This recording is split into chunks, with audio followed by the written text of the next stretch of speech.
Are you awake? I thought I heard you get up. Yeah, I'm awake. Sorry, I just can't sleep. Are you thinking about him?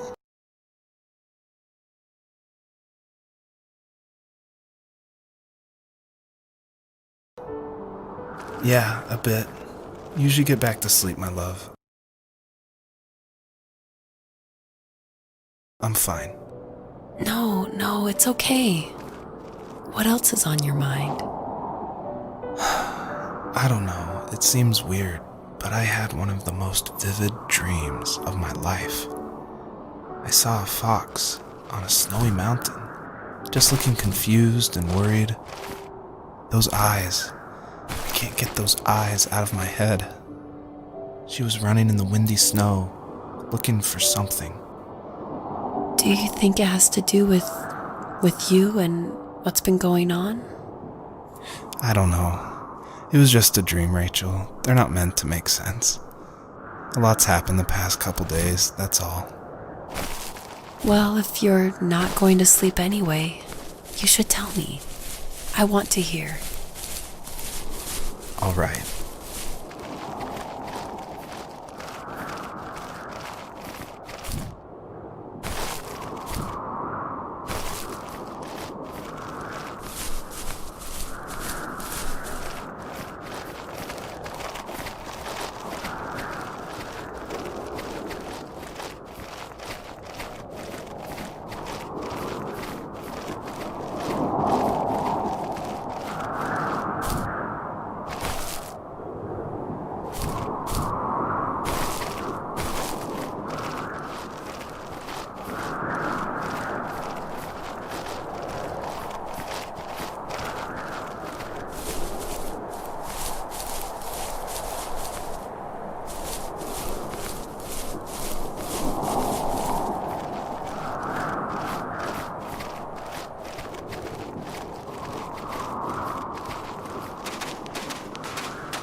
So, not far from her home, she followed that path to something unexpected.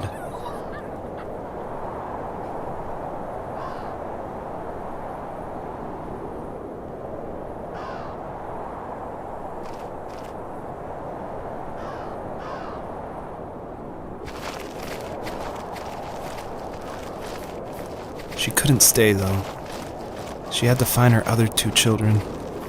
So she took that path. She followed it towards something ancient. Something with answers.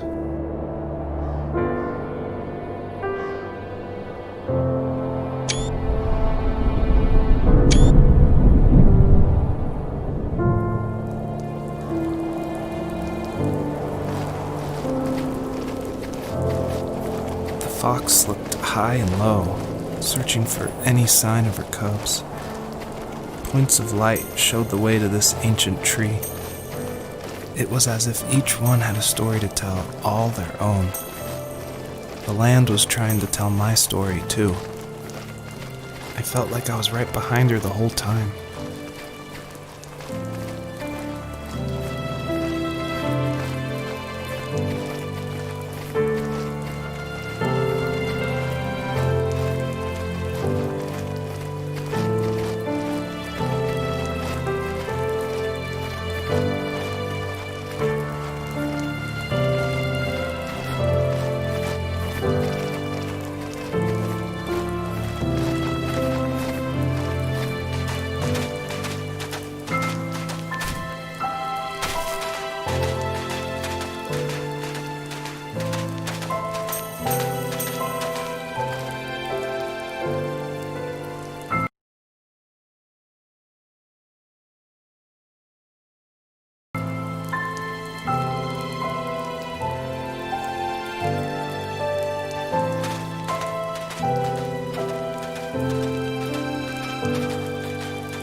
As a kid, did you ever do show and tell in your class?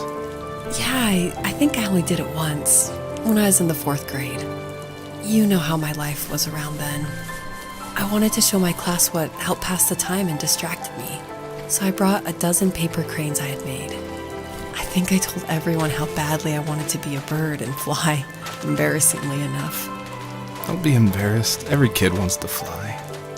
For me, it was another toy from my dad, a wooden boat. I remember guarding it so carefully in my hands as I walked into class. When I sat down, a group of boys immediately made fun of it. They asked which trash can I found it in, or why an ugly log was my favorite toy.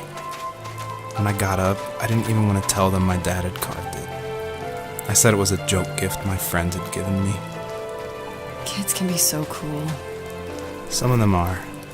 I shouldn't have let them get to me, but it did. It's amazing we bounced back at all.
Usually those kids would leave me alone, but somehow they could tell I was different. They made fun of how far away I lived. They called my dad a sourdough. I was a blabbermouth as a kid, telling my dad stories I made up for hours. But after that show and tell, I didn't tell him much anymore. He didn't know exactly what was wrong, but his best guess was that the toys he carved weren't cool enough. He carved me a tank and tried to tell me what it was like to be in a real tank as a serviceman.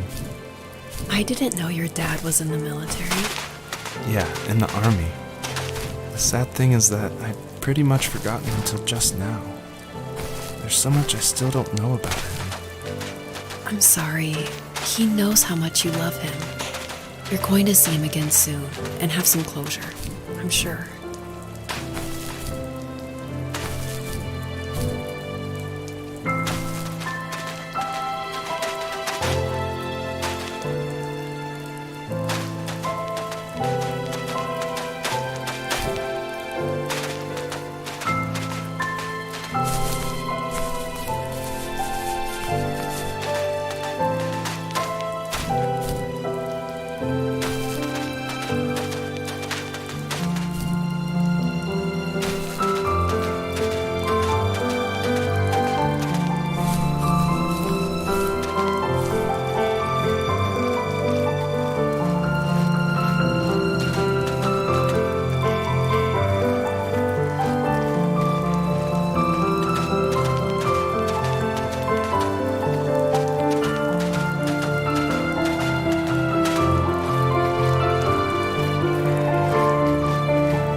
Wasn't he like a lumberjack?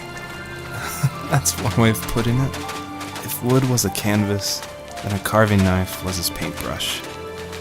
Even after working a 50-hour week, even after his hands were more splinters than skin, he would bring home the nicest piece of Alaskan weeping cedar and make me toys. That wooden train was the first toy I can remember, and I loved it. I just knew from a young age I was going to be a lumberjack, like my father.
My teenage years were full of sketching, angst, and trouble.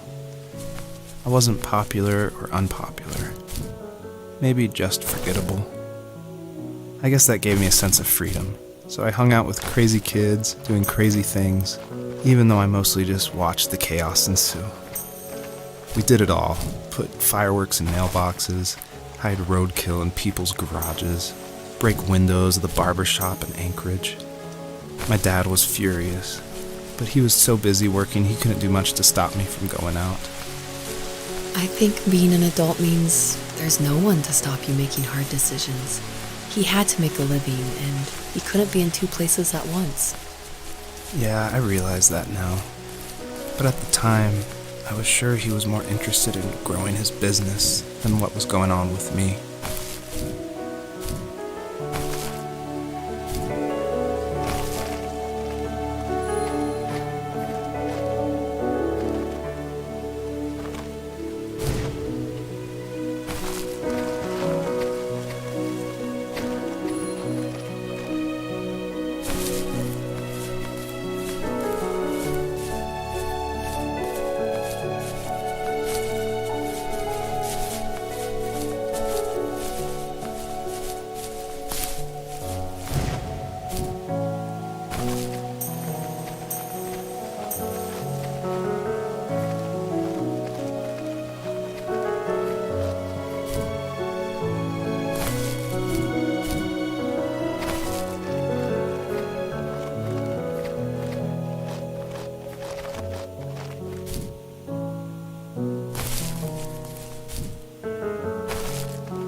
He was working another late night, and my friends were over, saying how bored they were and how they had come all the way out to my house for nothing. One of them mentioned how that old, ugly beyond belief truck was still in the garage, and how we should take it for a spin. I was only 15, so I kind of fought it for a while. The next thing I knew, we were careening around the mountain path, rocks spitting onto the sides of the cliff, while my dad's cringeworthy bluegrass blared out the speakers. I drove while my friends were in the back of that yellow and purple truck, throwing beer bottles and trash at anything remotely interesting. Felt like I was soaring in the air with borrowed wings. But all good things have endings. A cop outside of Eagle River pulled us over after he saw us send a bottle rocket into someone's yard. What followed was a long night of talking to disappointed adults and feeling smaller than ever.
After he drove me home from the police station, I blew up at him, saying how I never wanted to be like him, how I was going to be someone and leave that hick icebox for good. He just looked forward at the road with tired eyes. I took out that bluegrass tape from the cassette deck and chucked it out the window. In my sage teenage wisdom, I thought I had proved the ultimate point. But my dad had a different idea. He slammed the brakes, slowly bowed his head while gripping the steering wheel, and finally looked at me. All he said, like it was a polite request, was, "Make this right." I sat there in silence, fuming, but I eventually got out and combed every square inch of the woods, muttering profanity after profanity. I found it 30 minutes later, near a small waterfall off the road. I went back to the truck, put the wet tape back in, and sure enough it worked. We didn't speak another word to each other the rest of the night. Wow, I knew you were a crazy teenager, but... It's hard to believe, isn't it? It surprises me too. It's like I didn't really know who that kid was back then. I bet my dad thought the same thing over and over. It's almost like he was saying, "Make this right," to himself, more than to me.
my friends would laugh about that night and talk about how crazy it was, and I laughed along, pretending it didn't bother me. But it did. I imagined my friends growing old in the bush, unable to find that thrill in those godforsaken ice fields. It's like those mountains were a literal wall, keeping me from leaving, where all I would have to look forward to are lumber yards and evening beers. I had to climb over. That was my only goal for a long time.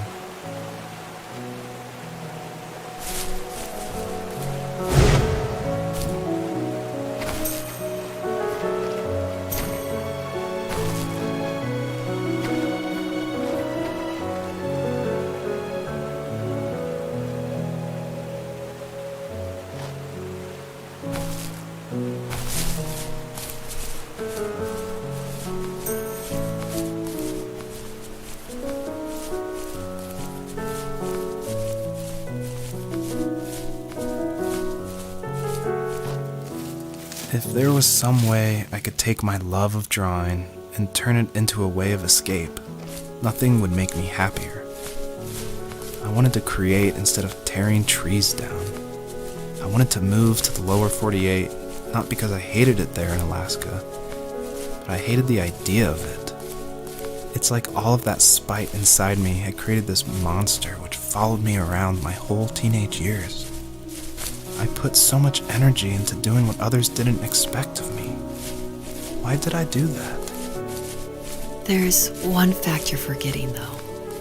If you didn't have that fire in you, we probably would have never met. You're absolutely right. Maybe the destination is all that matters in the end. But then why am I awake? Why am I seeing this fox go on her journey? And why can't I stop thinking about my dad?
On our property, there were old abandoned pieces of a shed and car long left unused.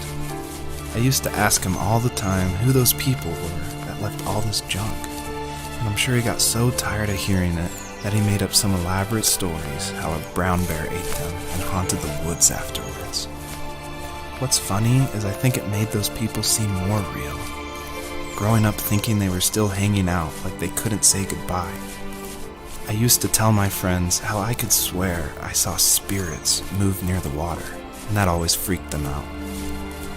I guess it didn't bother me, because the way I saw it, they were normal people with old cars and sheds, just trying to figure out how to survive and be happy in the middle of nowhere. It was a cool thought that they didn't want to leave, but I was a weird kid.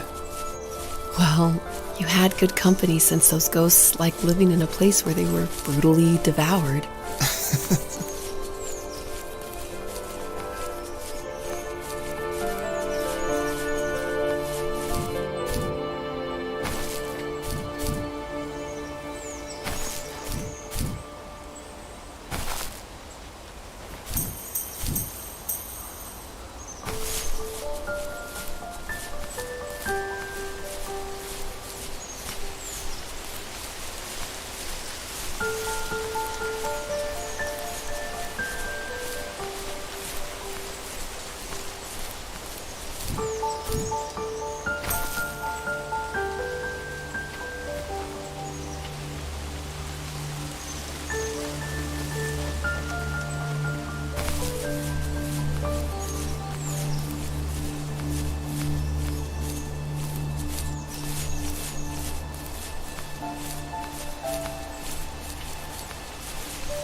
Even at my most distant, at the times when I detested him the most, he kept reaching out. For a year straight, he asked me every week when we were going camping. I thought he was just dense. Eventually, to shut him up, I agreed. We carried out the worn lawn chairs from the garage and set up a cinder block campfire at the site we'd always used behind the house. We walked down the mountain path, talking in the warm sunshine we only got a couple months of the year. Those 3 obsidian rocks shimmered alongside the shore, almost like sparklers pressed against a dark window. I'll never forget that wet stone on my feet, or how those massive mountains looked even bigger in the lake's reflection. I felt small, but grateful. As the sun set, my dad found something I hadn't seen for a long time. The tree where I'd made my first carving when I was 6. I hadn't even carved it. My dad had helped me, but I still called it my tree. Something about seeing my name there made me open up, and we talked about everything that night in that old camouflage tent. I told him how much I loved sketching and design, and how it would be a dream to study architecture in Seattle. I told him how I didn't get along with my friends much anymore, but that I didn't mind being alone. He told me he was there for me, and he joked that if all he had to do was write my name on a tree to finally get me to talk, he would have left me carved logs with novels on them in front of my room every morning. I don't know why it took me that long to realize it, but it was then I knew how much he had sacrificed for me.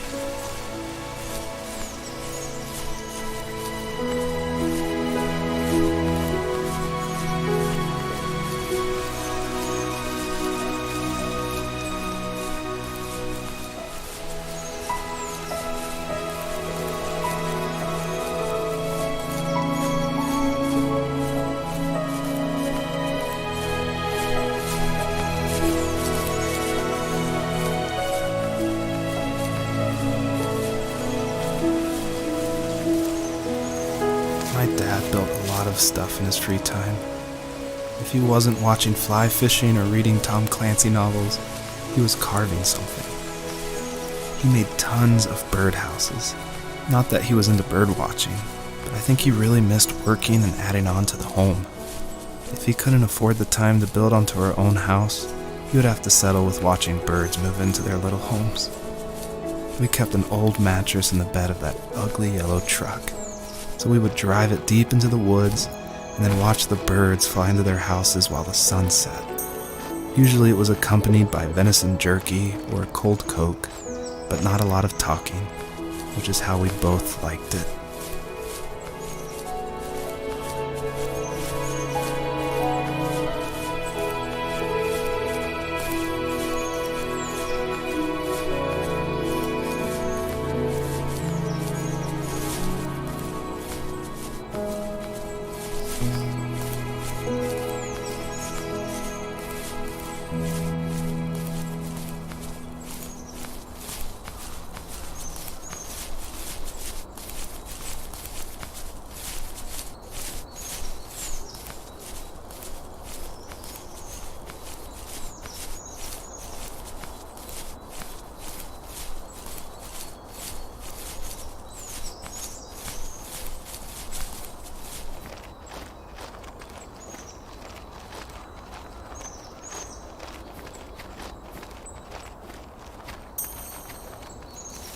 We were happiest underneath the evergreens. We decided it was time to finally map out the hundreds of acres we lived on just to pass the time during the summer. He was only free in the evenings, so I would spend the day wasting time on dial-up internet and sketching, and then we would rush into the woods, pen and map in hand, before evening fell. Sometimes the aurora borealis would cast a cold green glow on the mountainside, and we would finish our route underneath a twilight sky. Sometimes I was lonely during those summer days, but there was comfort in the routine. A lot of teenagers aren't looking for the daily grind, though. There's nothing wrong with wanting to get out, to leave your childhood home.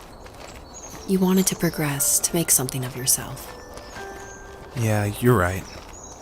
That house. I'm sure it's the same as how I left it. But then why does it feel so different? I doubt you're the only adult to have looked back and asked that question.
sister stood nearby, unfazed, like nothing was wrong.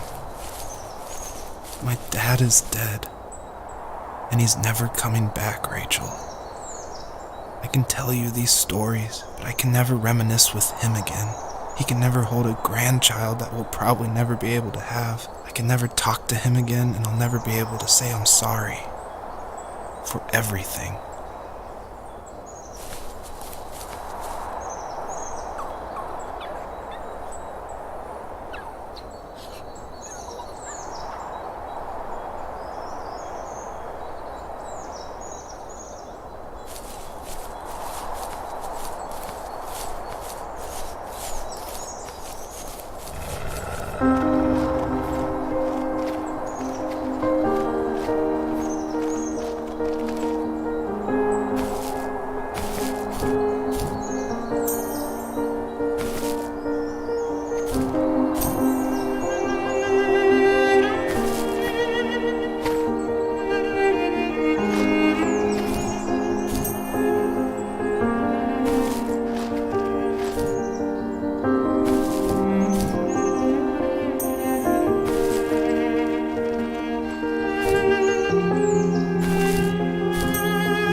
Good night.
Joseph, you can't go to sleep feeling like this. I'm sorry for everything, and I know you need space, but I'm here for you. You don't need to feel so lost. Joseph, have I ever told you what my mother was like?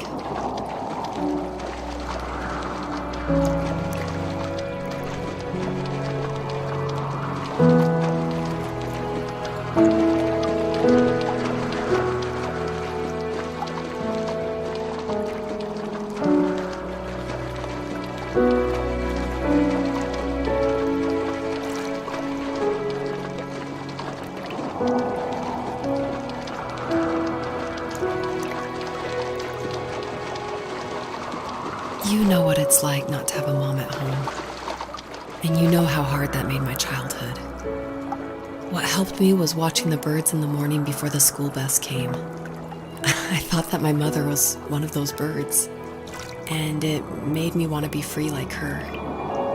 My mom taught me how to fold origami cranes while she was in the hospital. So I told myself I would fold one every day until I could fly myself.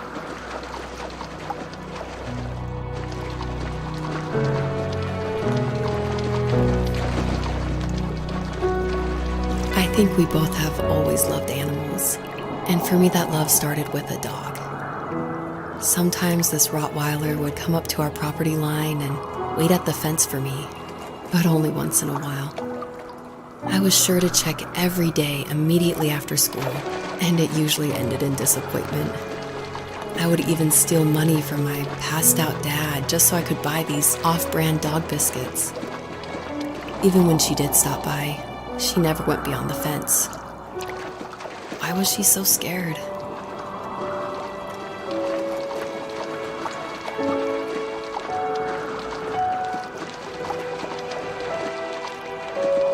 I think my dad was the opposite of your dad in almost every way, except he was in the military as well. He coped with alcohol of every kind. The trailer started falling apart, he got angry, and I withdrew. More and more I became the weird, quiet kid who made lots of origami birds and carried dog biscuits around. I think we were pretty similar when it came to being the weird kids. And that same sincerity in college was one of the reasons I was so drawn to you.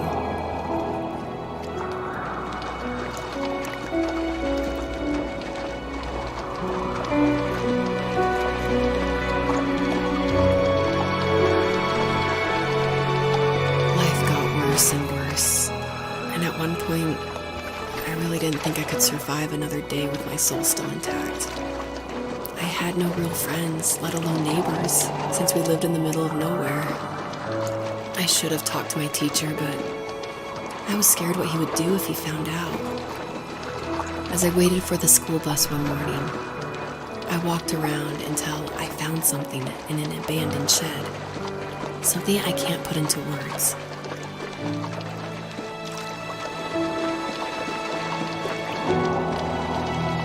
I summoned courage I didn't know I had, and I broke into my dad's room and found the key to the shed where he had locked my bike. I'll never forget that feeling. The wind rushing by my ears as the sun rose over fields of wheat. I was flying for the first time. I biked as far as my legs could take me until I found a house that felt friendly, and that felt like home. Those strangers helped me in so many ways. And if it wasn't for them, I wouldn't have found my foster family. And if it wasn't for my parents, I wouldn't have met you.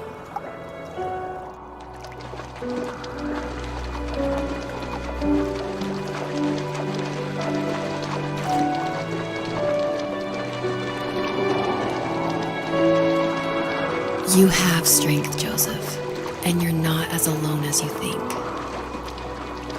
It's all just so pointless. Just waiting for life to happen. It's like having the home I always wanted is cursed out of my reach. The thought of being a parent myself. How could I do that when I couldn't even be a good son? I'm sorry. I know what you're saying. I just don't know how things will work out. These quiet hours will turn into years. We'll wonder which roads passed us by. Then we'll forge a new road together. Besides, I discovered for myself that one fateful morning where any hopeful road leads to. There may be thorns and mist, but it always leads to the same thing. And what's that? Family. I'm so glad that you're part of my family, Rachel.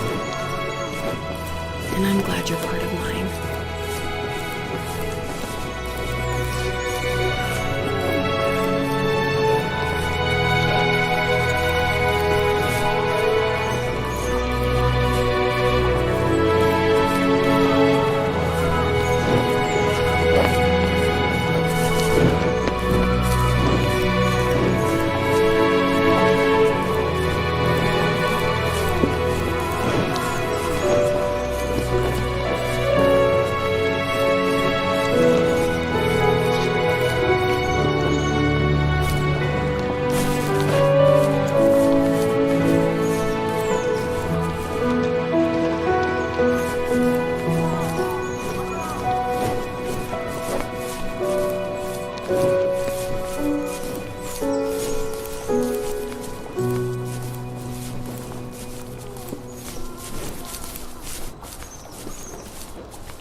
The fox knew her last cub would be waiting for her at the first tree.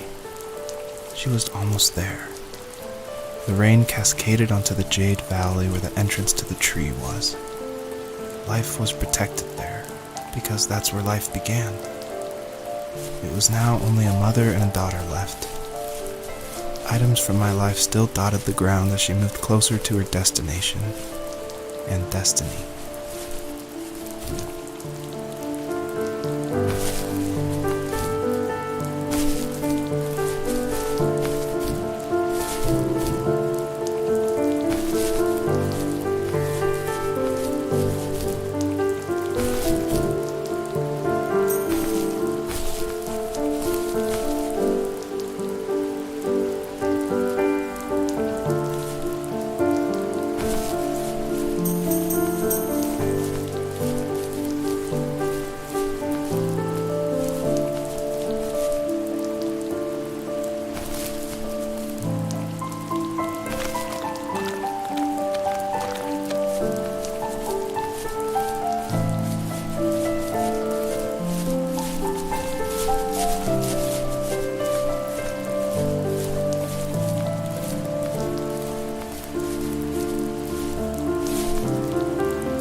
At the end of high school, I felt something I hadn't felt in a long time. Drive. I looked into the best architecture schools on the West Coast, then got a dose of reality when looking at other students' portfolios and the high cost of tuition. I still wanted to be something, to be the next Alvaro Siza, and to make those thousands of sketches worth something in my grand history. But now even an internship sounds impossible. Siza helped me understand how essential emotion is in architecture, and he also said light is the real composer of space. I like to think these glints of light, like not finding a job or even a strange dream about a fox, are something I should be thankful for, even if the illuminated space is something I'm less than comfortable with.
My dad was super supportive with my college plans, to a point. Things were okay until this terrible accident happened. I guess a forklift flipped over due to a bad axle, and it crushed one of the workers there. My dad didn't eat for days, even though he wasn't directly involved. It devastated him. Not only did it hurt the business, but it just freaked him out. He would talk in his sleep, muttering things about firing people and saying sorry. One fateful day he approached me, said that since my school search wasn't going well, I should finally be a man and take over the family business. He said one day he was going to die, and that all of his work, sacrifice, and even that man's life would be wasted in vain. I just lost it. Teenage me just exploded at the thought. I screwed up. I said things I shouldn't have. He was having a crisis, and I pretty much spit in his face.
Was that the last time you talked to him? No, I called on holidays, and he would call on my birthday. I guess we acted like nothing ever happened, which was stupid. Didn't want to ask about his lumberyard, and I'm sure he didn't want to ask about my job search. I never went back and visited. I think the last conversation we had was about what movies we had seen and what exactly a best boy is in the credits. I thought he would be here so much longer.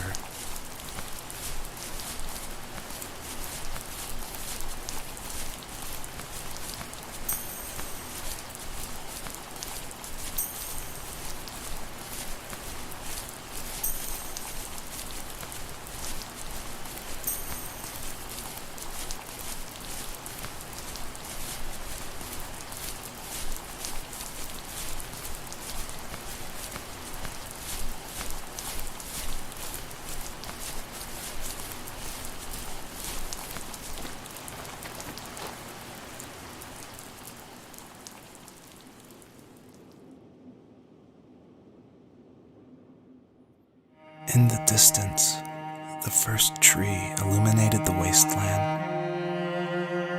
She couldn't go home anymore. She did the only thing she was capable of: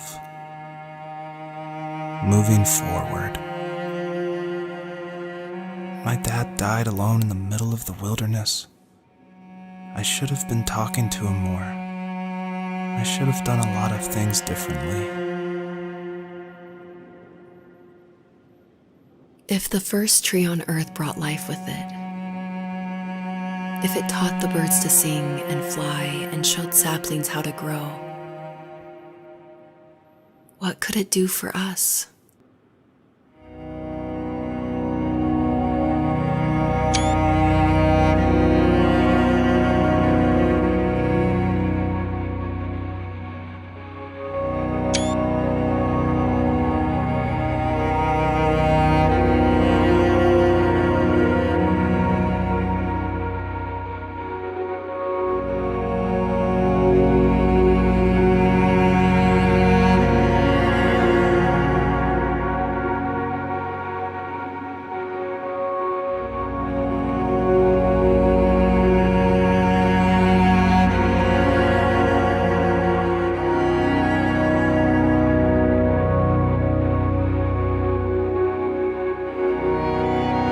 There was a letter I received yesterday from a name I didn't recognize, with a quote I can't stop thinking about.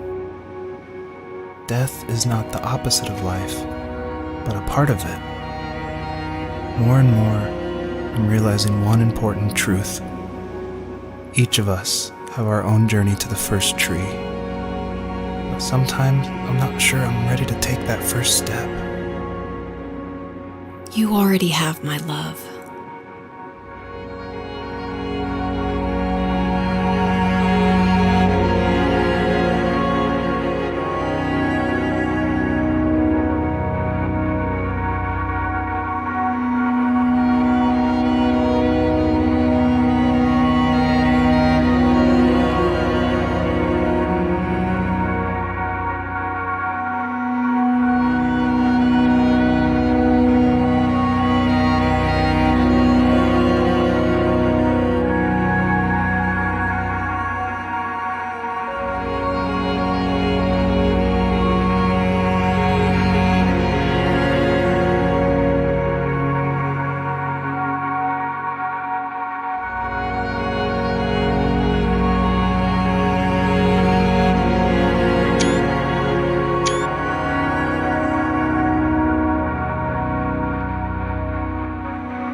distraction from tomorrow.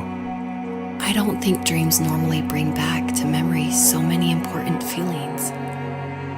Maybe it was just a dream, but it was also a gift. Yeah, I suppose. But tomorrow we're getting on a plane to the last place on Earth I want to be. The only person that would have made the trip worth it is gone. You're going to see him and be with him one last time before you say goodbye. I have one last quote for you by Emerson, sealed in an imaginary letter from me to you. It is the secret of the world that all things subsist and do not die, but only retire a little from sight and afterward return again. Go to sleep, my love. We have a big day tomorrow, but I'll be there with you every step of the way. Thank you. Thanks for listening. Good night, Rachel. Good night, Joseph.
hell?